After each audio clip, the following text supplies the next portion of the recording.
You're listening to the B2B Revenue Executive Experience, a podcast dedicated to helping executives train their sales and marketing teams to optimize growth. Whether you're looking for techniques and strategies or tools and resources, you've come to the right place. Let's accelerate your growth in 3, 2, 1. Welcome, everyone, to the B2B Revenue Executive Experience. I am Carlos Noche, and I'm joined by my awesome podcast partner, Lisa Schneer. Say hi, Lisa. Hey, everybody. Welcome to the show.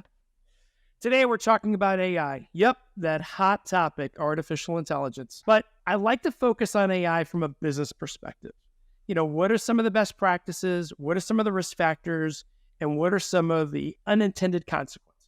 And to help us out with this very hot topic today, we have Nelson Veiga, the field CTO at Espressive, a pioneer in AI for enterprise service management, redefining how employees get help by delivering exceptional employee experiences. Nelson, thank you for taking the time today and welcome to the show. Hey, good morning, Lisa. Good morning, Carlos. It's good to be with you guys today. Glad to have you. All right, Nelson, way do we get our audience to know you a little bit better is I like to ask everyone that comes on the podcast, what is something that you are passionate about that those that only know you through work or business would be surprised to know about you? Well, I don't know about surprised to know about me, but one thing that I'm very passionate about, and all joking aside, is that I'm very passionate about embracing like a growth mindset in my life. I can give you more on that a little bit later, but at the end of the day, it's really about positivity, taking on challenges, embracing them, to be able to leverage them to improve your life, improve the life of those around you. And I apply that whether it's in business or if it's in sports and things of that nature. As I'm trying to, Carlos, you and I are fledgling golfers, but I've actually stuck with it. And it's one of those things I look at each round as something that I learn from and try to improve from. And I try to apply that along the way in everything that I do. And one thing that I'm really indexed on now hard is also this stage, my life also is try to develop young leaders, picking them up when they're kind of down on themselves, giving them clarity and sharing, even stories about guys like how you and I have managed, our careers and our life challenges and so forth, and embrace those to actually have better outcomes. So I know it's a mouthful, but that's just really where everything is centered in my life. Amazing. Well, that's admirable. As something, I'm also kind of a mentor, as particularly for women in revenue roles who are, trying to work their way up into management positions or even just like individual contributor positions, but very passionate about that as well, Nelson. So really happy to hear that. And so can you tell us a little bit about what makes Nelson Veiga? What's your story? How did you end up here? For my story, I know you're Canadian. I think we were discussing earlier. I'm actually Cuban, and I know I don't look it. Carlos and I both have that sort of thing in common. Although I was actually born in Cuba. You look at me, and I look like I'm maybe Canadian or I'm from somewhere. Like there's a rumor that I'm not really Cuban. That when I was going through immigration, they only had the words Cuba available on the keyboard, so they went ahead and made me Cuban versus Canadian. But I'm joking about that. I'm actually an immigrant. I was actually born in Havana, Cuba. And I came over as an infant, and I've had that experience in my life where I grew up, when I first came over from Cuba, I lived in New York City, very, very close to Yankee Stadium. I didn't know it because I was an infant, but I lived basically among Latinos, immigrants from places in Latin America, as Carlos's parents also experienced, as we live among each other because it's easier that way. But I lived in New York City as a young child, eventually moved to Southern California for a couple of years, which did a lot of shaping in even the way that I speak, because I actually didn't even speak English until I was around 5. I had broken English. I kind of remember showing up from New York City down in Southern California, towards California, but those of you that are familiar with SoCal. And I remember not really being able to communicate very well in English. And I had all these tall, blonde California women looking at me like probably wondering, is this kid kidnapped or what's his story? He's blonde and he has light eyes and he can't speak English. And I was sitting among immigrant children that were learning English, and they taught me English, or I learned the English language really and how to speak it properly in Southern California. And then eventually moved to Miami like most Cubans do. And my formative years were really in South Florida, in the Miami area, various areas there. After I graduated high school, I enlisted into the U.S. Navy, which I think was one of the more impactful things that I did in my young life. The Navy has a tendency, or the military in general, but I'll just speak to the Navy, is to have a tendency to shape you in the way that you think, the way you communicate, resiliency, communication skills, learning, and also leadership skills. They teach you how to not only be led, but become a leader and a developer of talent within your ranks. It's just the way it works. You start here, and then as you go up, your job is not only to do your job, but to create others that can do the job. And I think that played well into, as I transitioned over into my civilian life, where I started in the field, in the technical side of the business and hardware, and then transitioned to software. And that's where Carlos and I met. We were both sales engineers at a CRM company, Clarify, that was eventually acquired. But I've been in various roles, whether it was technical roles such as, a developer, a very bad one, by the way. It's why I didn't stay as a developer. Sales engineer. I was sales, operations, customer success. Eventually, I was the COO of a software company. I was the CTO of a software company. And I purposely put myself into those different roles to be able to experience all those things and continuously develop. I didn't want to be just in one swim lane, whether it's sales engineering or sales or whatever. I wanted to be able to experience different things just to continuously challenge myself and continue to learn the industry. I don't know if that's what you were looking for, but that's Definitely. really the story. Yeah, like Nelson, I learned how to speak English at age 5 in New York, but my ex-wife would say I still haven't mastered it. So I'm working on it. And hey, folks, Nelson is one of my dearest friends, a mentor. And this podcast came from, we were just having a conversation about AI, its complexity. And I thought, man, it'd be great to have him on the podcast to kind of just share this with others. So Nelson, when we talk about this AI, it's like this big buzzword this year. It seems to be more popular than ever. Maybe I'm just catching on. Can you help us, in your view, can you define AI for us? Yeah, so let me contextualize something you just said there, because what artificial intelligence is and AI is really more than a buzzword. Guys, this is the way that I tell the story to people that I, hang out with, whether it's playing golf or work or whatever, or even people that my neighbors. What happened in November of last year was the equivalent of a meteor hitting a planet. And I'm not overselling that. I think that the impact of a technology and its ability to ripple through society, business, and just things in general in such a short period of time, I think there's nothing that I've experienced in my life that has been so powerful.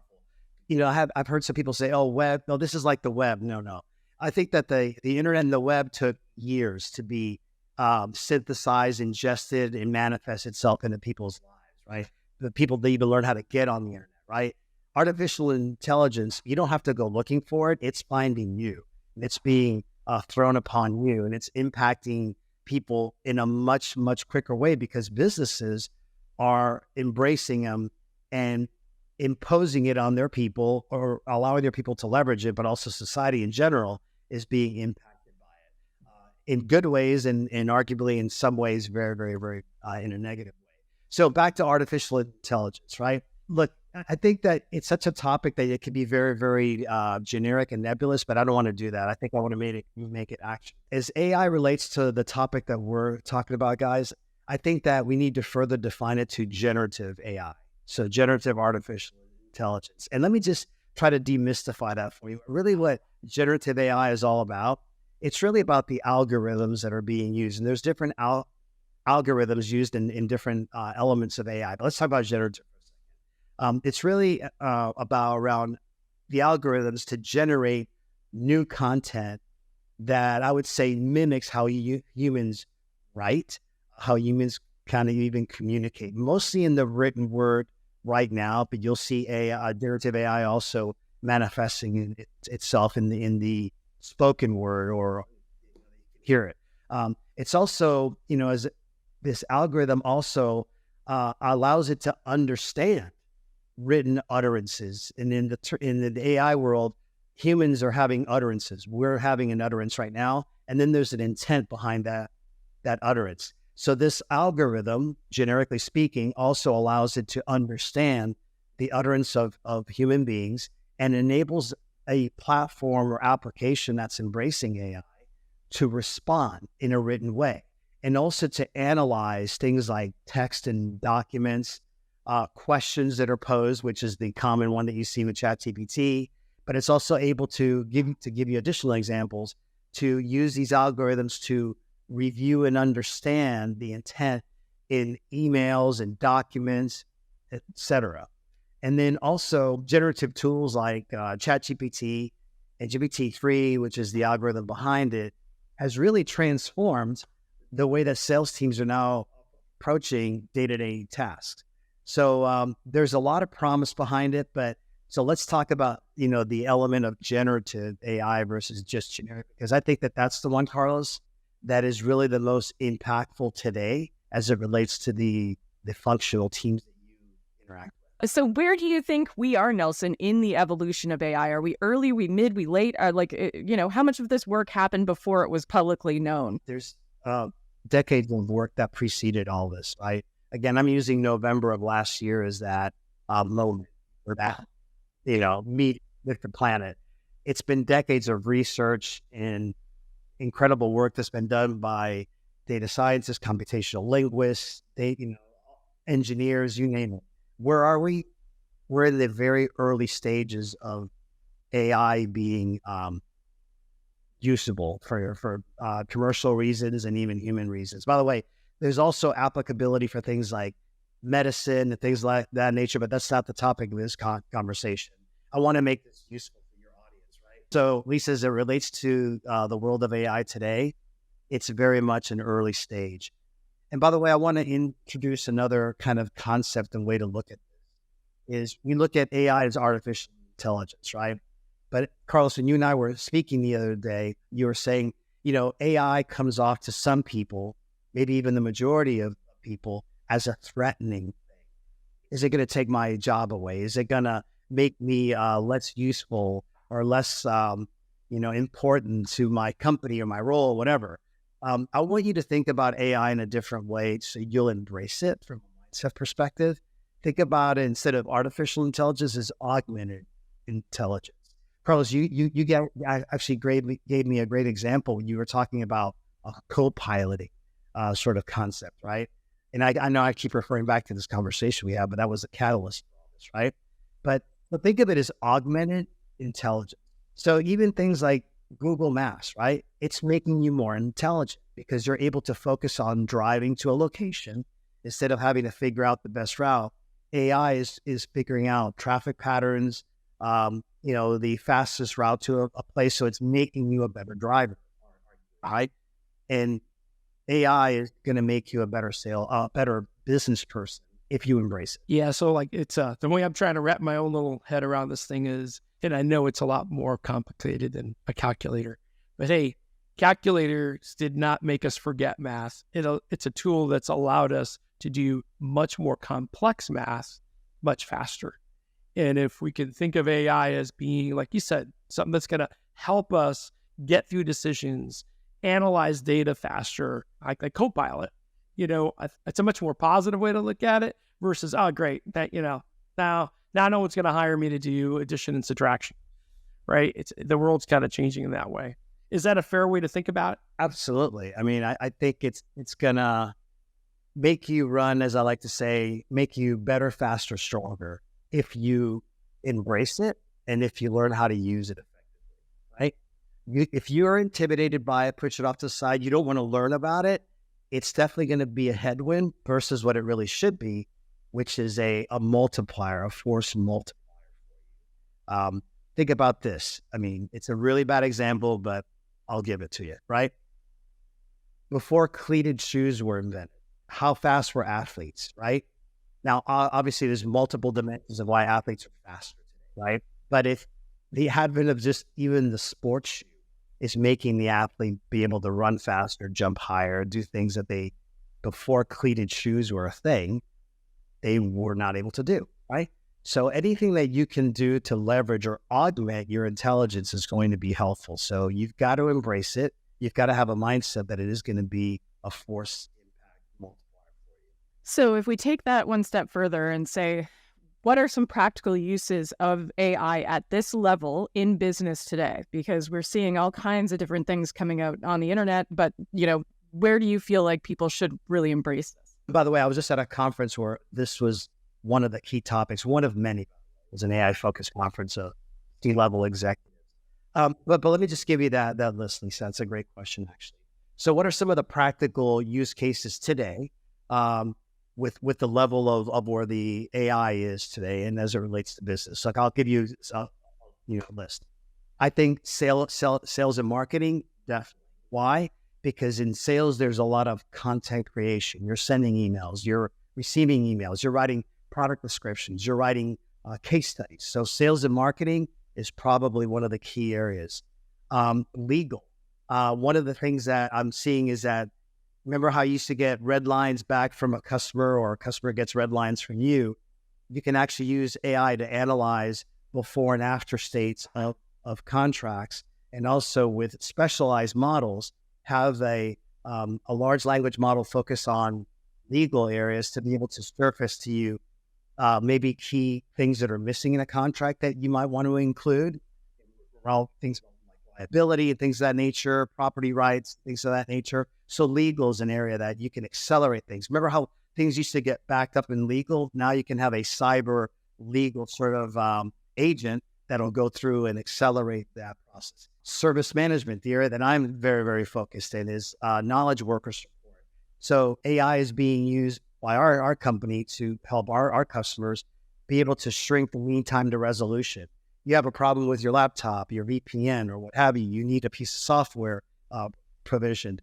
Companies like Espressive that have not only AI but automation are able to quickly deliver that and give productivity back to those users instead of waiting in line or waiting for IT, or worse yet, you give them a how-to document how to do it. Can you imagine Carlos trying to load software on his laptop?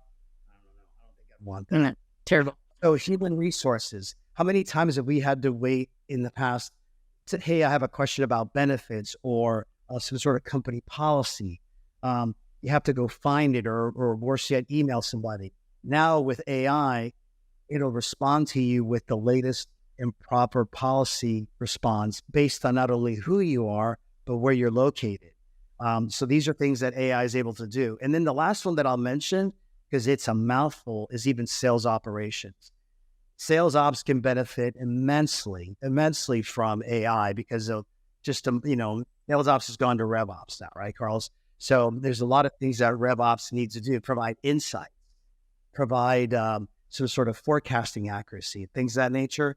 AI could be that brain that can help you analyze a pattern. In Q2 of last year, our booking pattern looked like this. Now my booking pattern it's early in the quarter. Is this going to be like Q2 of last year? Which is something that you always forecast. AI can help you do that instead of relying on your gut or, in the past, it's always been this way. It's analyzing data that is really driving those numbers to give you a more realistic. So now we've got to say the bad word, because we got to ask you about, what does this all mean for data privacy? Well, so it's not a bad word, and I'm glad you raised it, because data privacy is absolutely something that we should think of anytime. You don't want any unintended consequences, right? So I'm going to try to keep this in such a way where it's consumable. So, and I'll give an example. So data privacy, yes, top of mind concern. You should be concerned of it. If you're an executive embracing AI and you don't think about it, you're missing something that could potentially be very detrimental, not only to your people, but the company. So that's dimension one.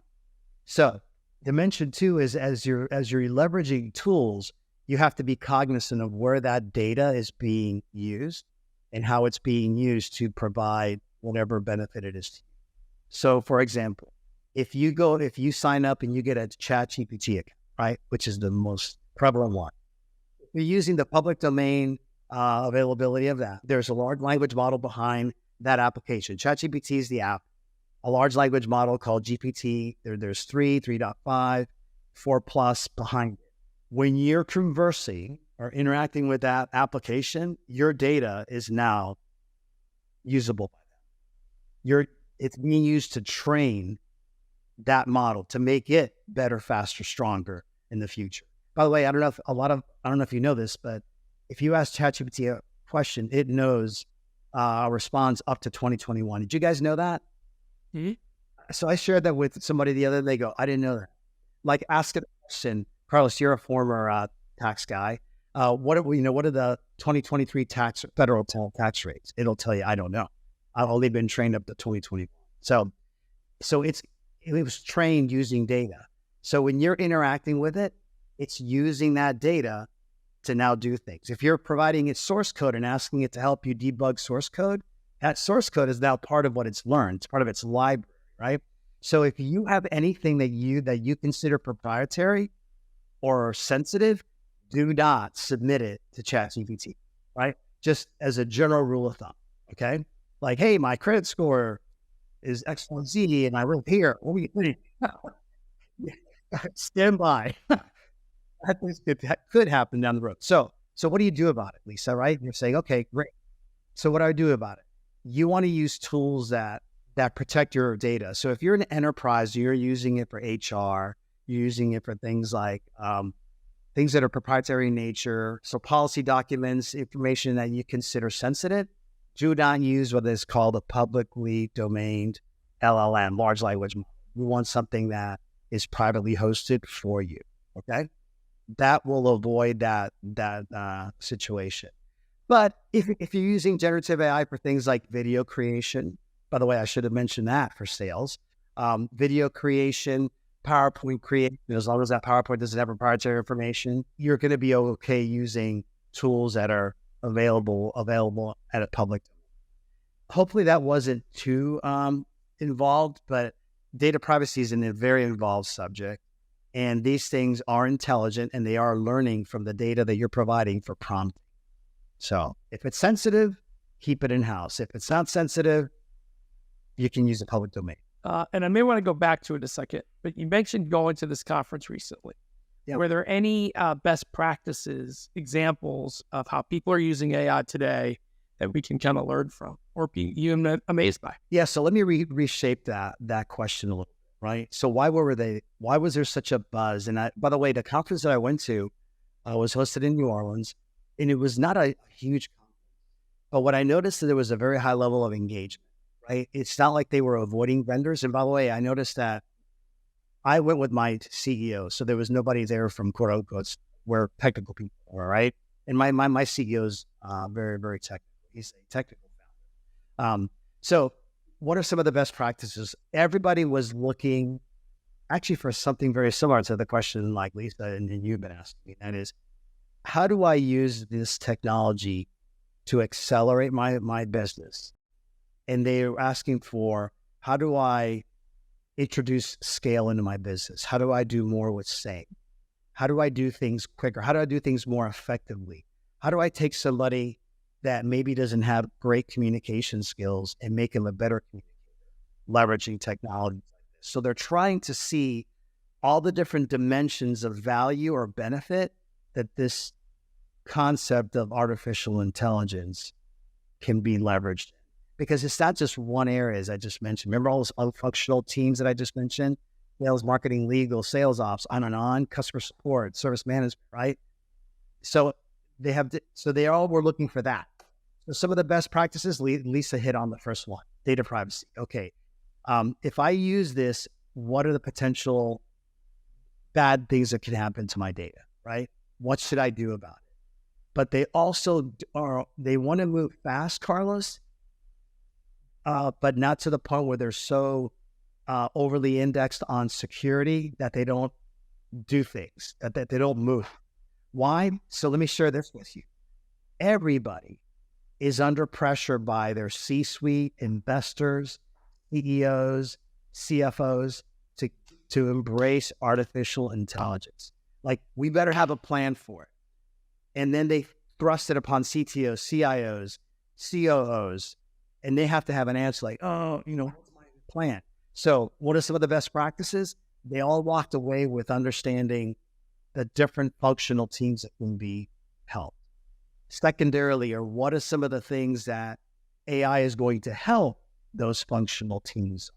So just to kind of tie it back to something tangible for you and your listeners, if you're going to write an email to a top level prospect, this is right up your alley, Carlos, right?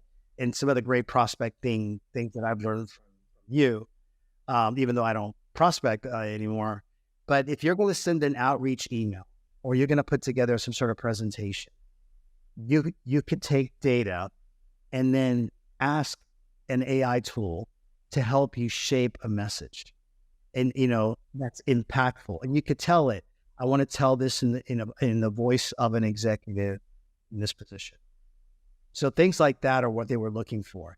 You want me to share a really cool example with you? So I was in a meeting about a month and a half ago at a customer, right? And the CIO could not attend. Some sort of physical thing. I think she hurt her foot or something like that, right? But still joined the meeting. Very, very, very much engaged, right? We said, hey, let's record the meeting. Well, the people in the room could figure out how to record the meeting, right? It happens, right? So I ended up recording the meeting on my phone. And I told them so. Right? We recorded the meeting on my phone. So now at the end of the meeting, I have this MP4 formatted digital thing. In the old days, it was like before November, I would sit there and listen to this thing and transcribe the notes, right?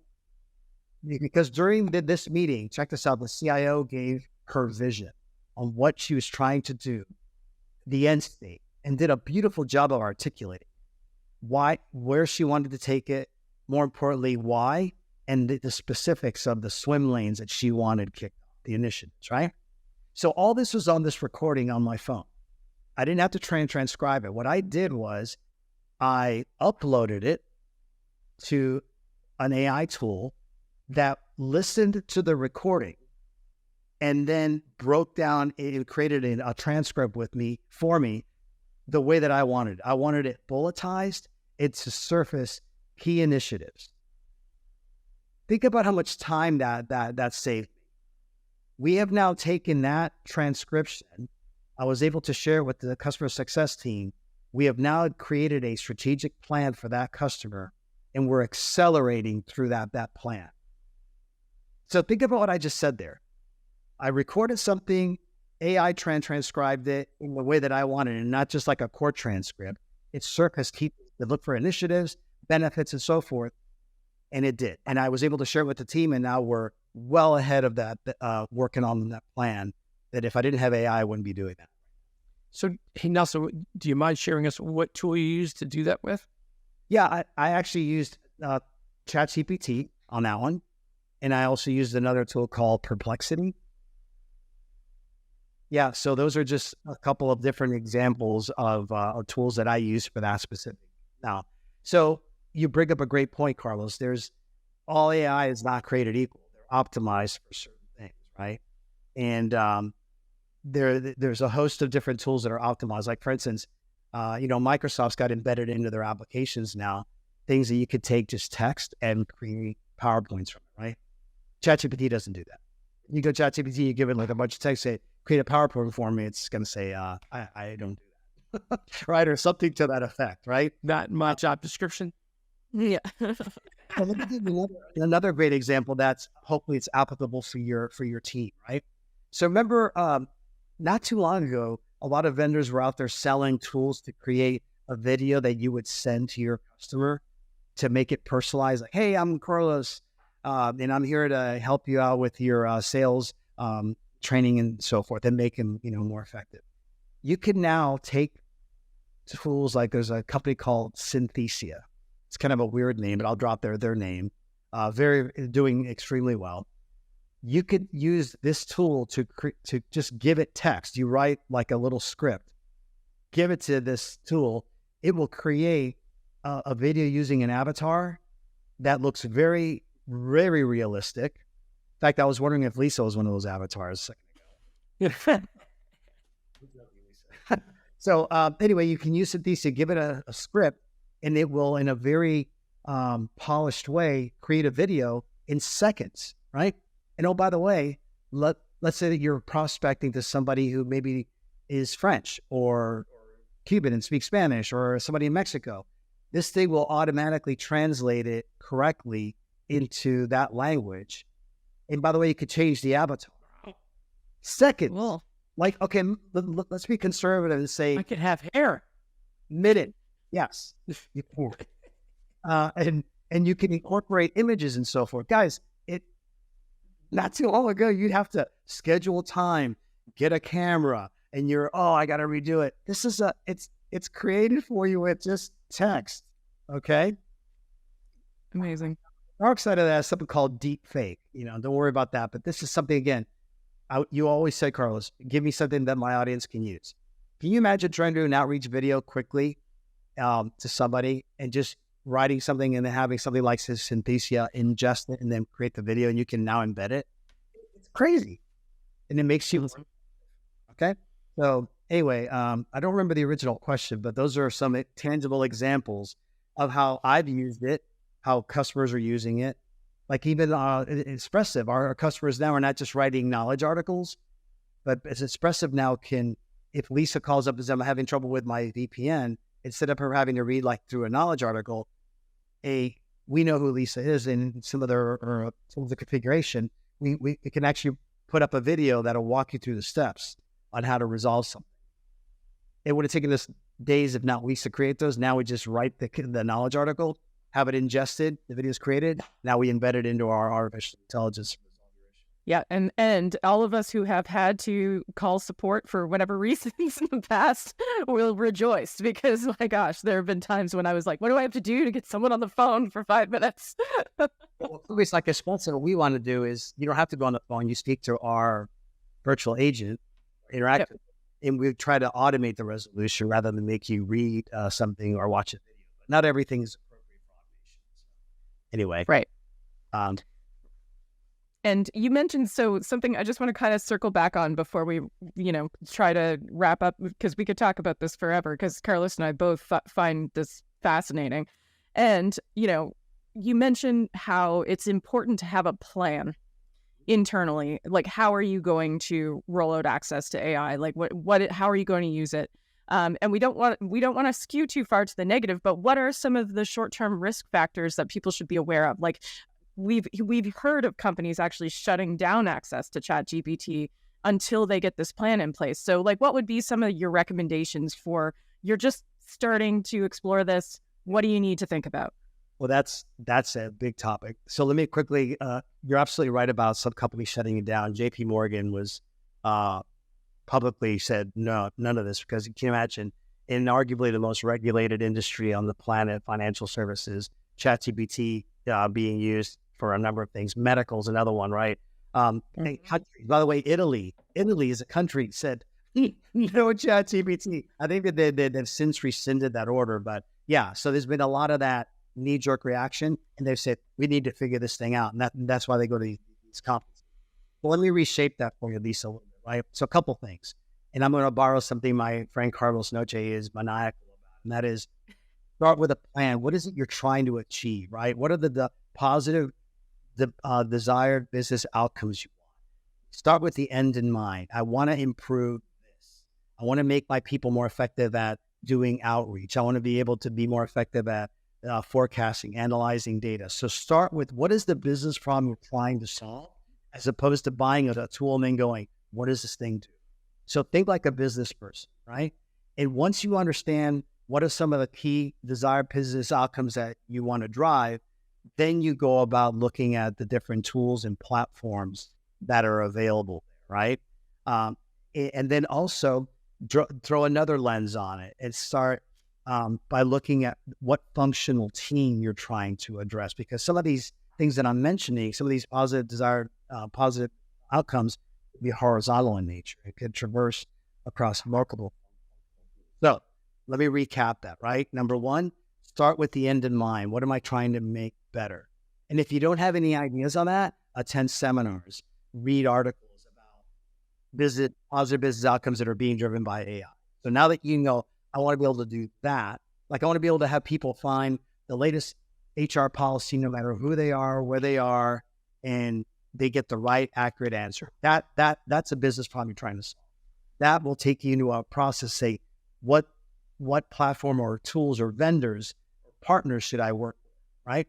And then lean on that partner. Always ask the question, how is this going to help me? When am I going to get the benefit? How much, what does that benefit look like? And then also ask the question, what are the risks involved if I use this? Okay.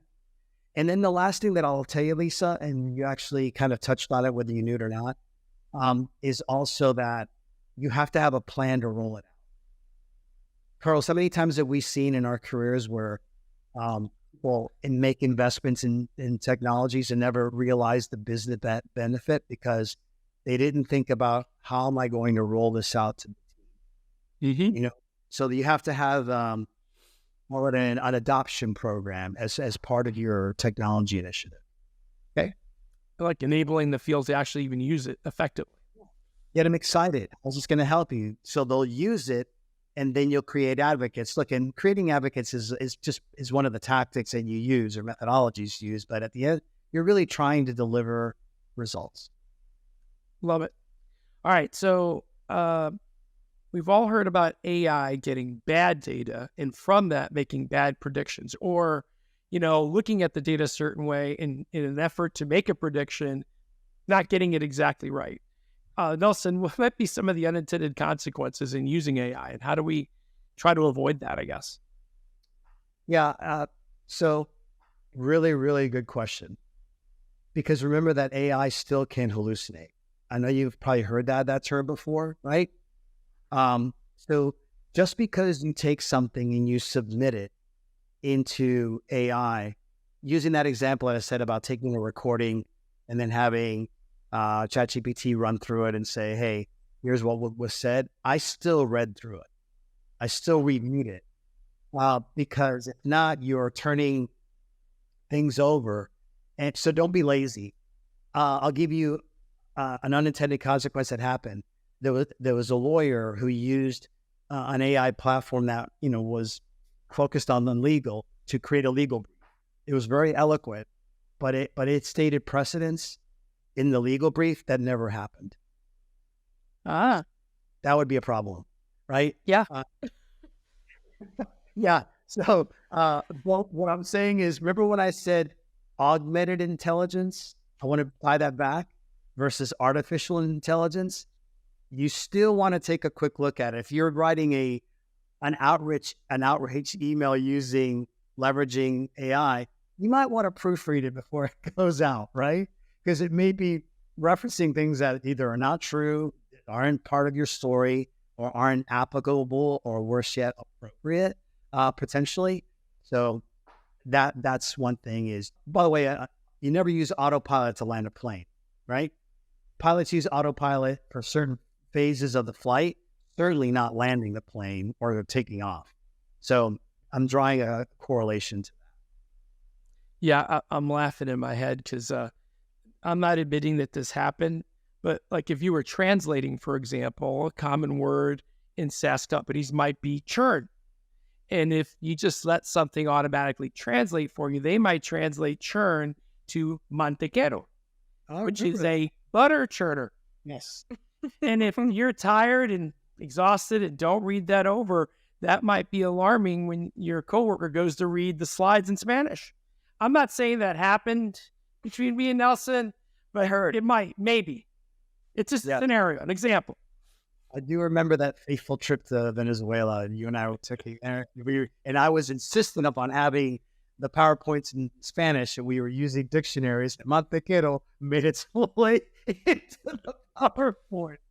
But yeah, that's a great example, Carl. All right, maybe nobody will get to this part of this. All right, hey, last question on AI for me is, do you see it having, and I can guess the answer, but it seems it's going to have a tremendous impact in what we do, especially in how we sell.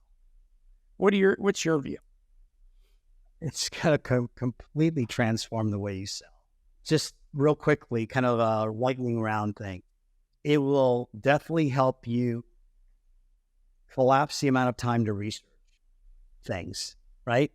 You can go on tools like Perplexity and ask, I would like find all the references to Acme Horseshoe as it relates to their revenue goals or strategic initiatives that they've published. So let's assume, for the sake of argument, that Acme Horseshoe is publicly traded, right? AI can go out and actually find those points for you.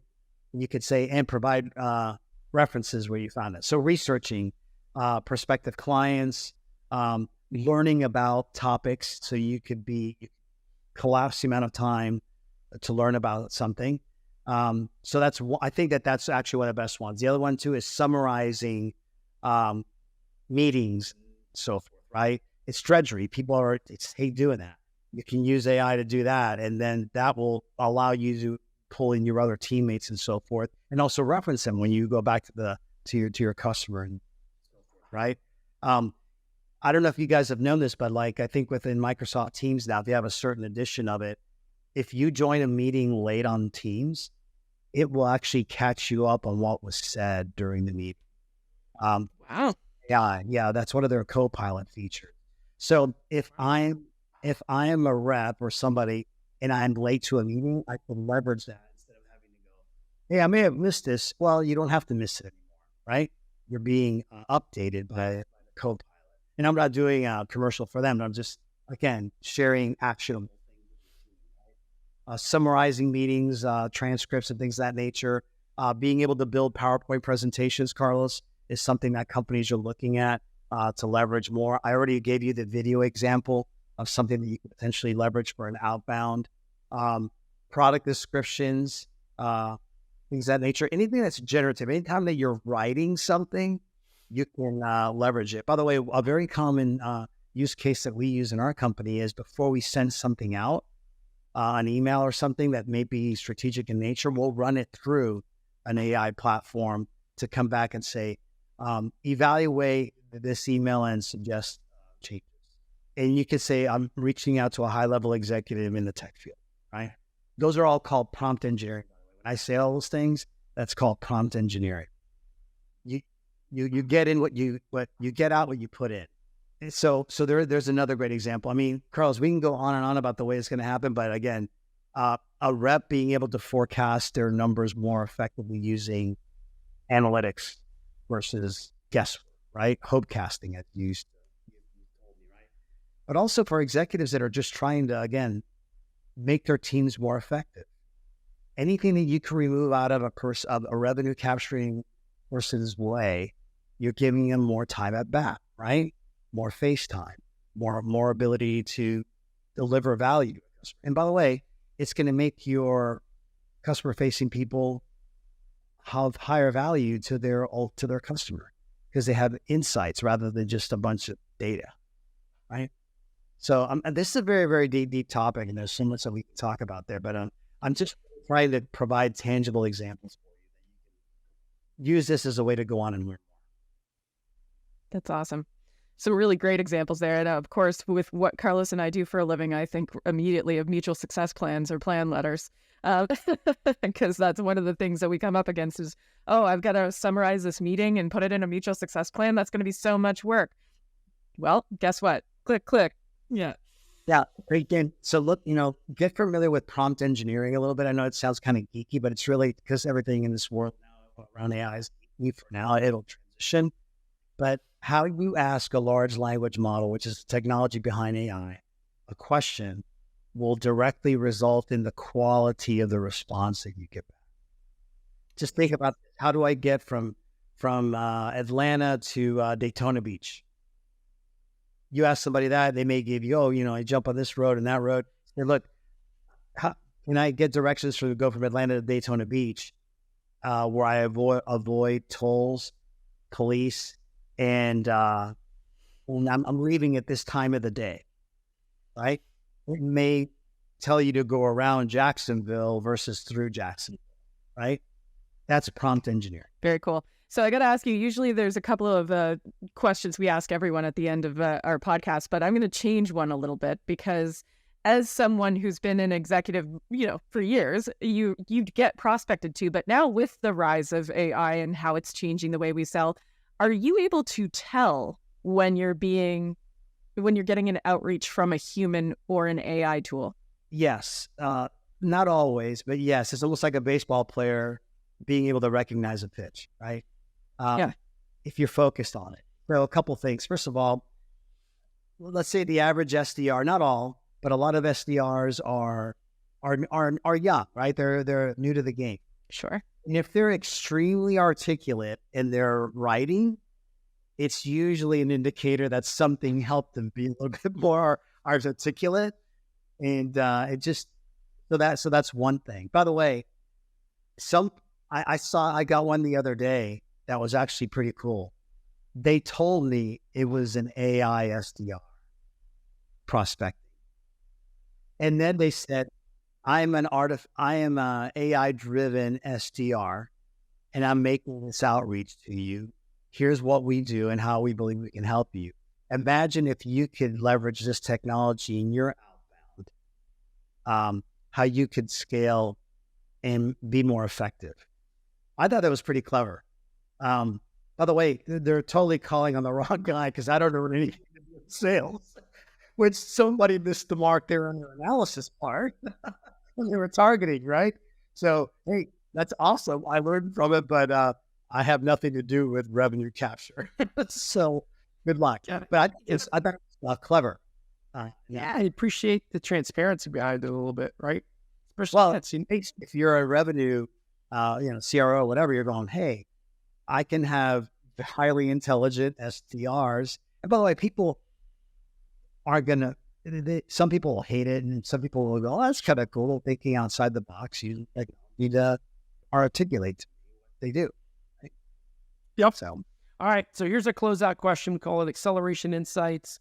What might be that one piece of advice, Nelson, be it business, be it personal, that you'd love to share with our listeners that helps them, be more successful?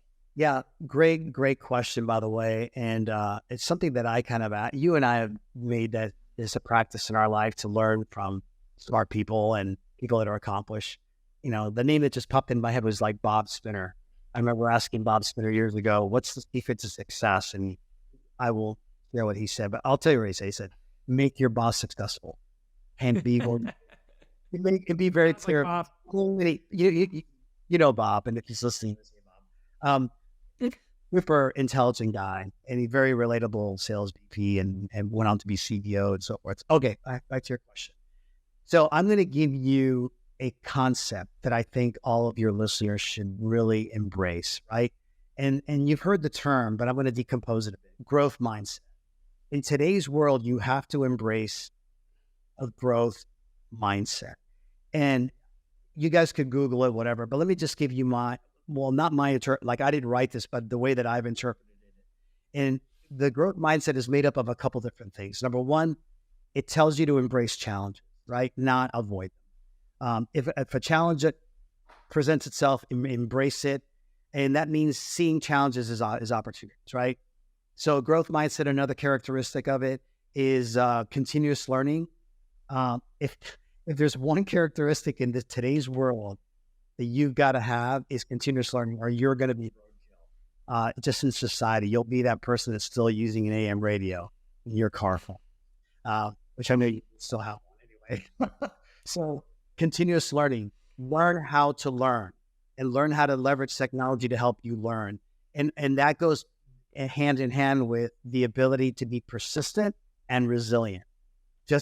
And in your line of work, Carlos, and what you teach persistence and getting better each time you reach out to somebody and how you go about your business. So again, growth mindset, embracing challenges, continuous learning, persistence and resiliency.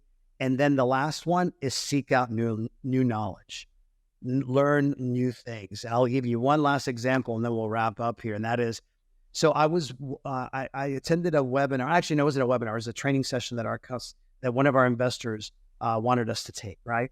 And I found this speaker very interesting. He's from somewhere in, I think, the Netherlands. And he was really indexed hard on mental models, right? So I'm like, okay, mental model, I kind of get what it is. He was talking about this mental models, and he real quickly referenced this book called The Great Mental Models volume 1. Yes, there's more than one volume. So being the nerd that I am, I went and got the book. And it teaches you different mental models on how to learn different things, directions, gaining wisdom, and things of that nature. So I put growth mindset into practice right there. I went out, I heard something, it can make me better and make me a little smarter. And I took advantage of what was shared and I put it in action. Is that helpful? Amazing. I would say there's a number of things you can take away from that. And Nelson, if any of our listeners was interested in talking to you more about these topics or really even just connecting with you, what's your preferred method of communication? Yeah, feel free to email me. So I'll spell it for you. The last name is a little wonky. I think it's on the screen here, but in case you're not watching it on video.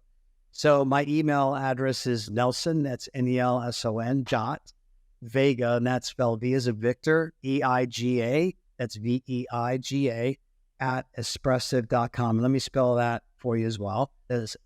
Espressive is Espressive. So it's like espresso, Espressive.com. Perfect. I'm more than happy to respond to you. And please check out our company's website at Espressive. Excellent. Well, cannot thank you enough for your time today and all the insights that you shared with us and our listeners. It's been great having you on the show, Nelson, and it's great to meet you. I really enjoyed it. Carlos, thank you for inviting me. Lisa, thank you for making this such an easy thing to do. I really, enjoyed all aspects of it. So thanks. Glad to hear it. All right, everyone, that does it for this episode of the B2B Revenue Executive Experience. Please check us out at www.b2brevexec.com. Share this episode with your family, your friends, your kids, get them off screens for a little while. And you can subscribe through YouTube, Spotify, or Google Podcasts. And if you really like what you hear and you're an iTunes user, please leave us a 5-star review on iTunes. I am Lisa Schneier. I am joined by my podcast partner in crime, Carlos Noche. And until next time, we wish you nothing but the greatest success. You've been listening to the B2B Revenue Executive Experience. To ensure that you never miss an episode, subscribe to the show on iTunes or your favorite podcast player. Thank you so much for listening. Until next time.